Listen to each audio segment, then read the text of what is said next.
course. This car's got a lot of potential. It does, but yeah, things like this happens. You know, it's not under your control in the end. We try to maximize everything what we can do right now, but yeah, we just try to take a risk right now, and we haven't changed brakes, for example. So let's see. Thanks for the younger farmbacker then. A challenging day. Sounds like it, and yes, it's back to the old days, so it's kind of a real challenge to be able to do, but as the point is made, everybody else has got an advantage every single pit stop, and that is going to mount up and really dent the confidence.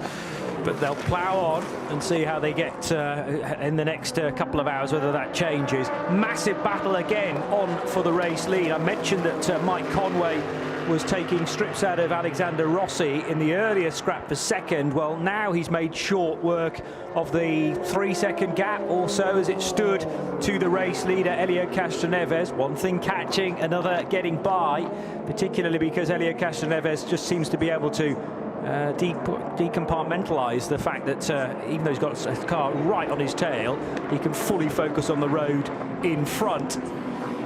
But this is a bigger challenge for me than it was versus Rossi 5 minutes ago, Bruce. Yeah, definitely. Almost every corner you can see Mike Conway just, even if he's not serious about going up the inside, he's having a look, trying to keep Helio Castroneves anywhere apart from comfortable.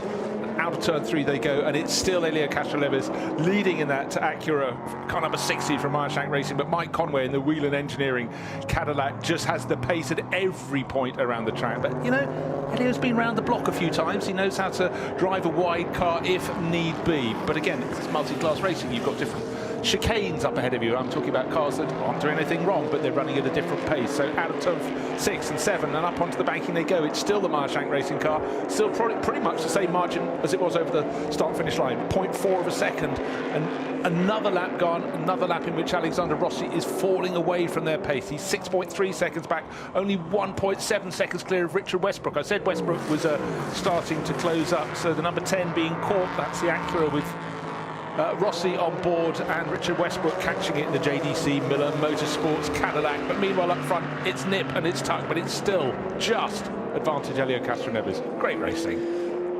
So where is the race-leading Acura getting the advantage in time? I still think the straight-line speed of the Acura is very, very good, and arguably at sometimes better than the Cadillac, but the Cadillac's great off the slower speed corners. So this is where the Caddy will come into its own.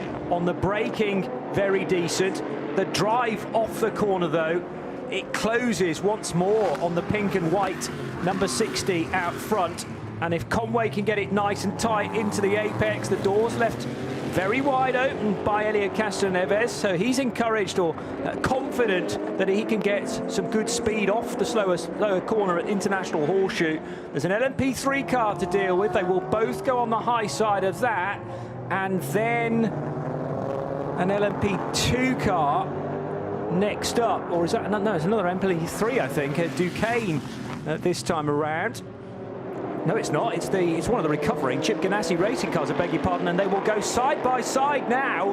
Will the 60 car and the 31, and very easily indeed, Mike Conway picks off Helio Castroneves out of turn 6. Again, all about that drive. Has the gap between the two, is it going to come down? Because Castroneves will get very close just before the Le Mans chicane, but not close enough. Conway in his element. Totally. He had to guess which way to go, and suddenly the door was open for him.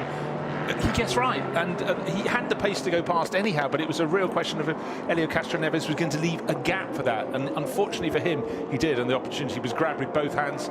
And again, you see why Mike Conway is a world endurance champion, but that was really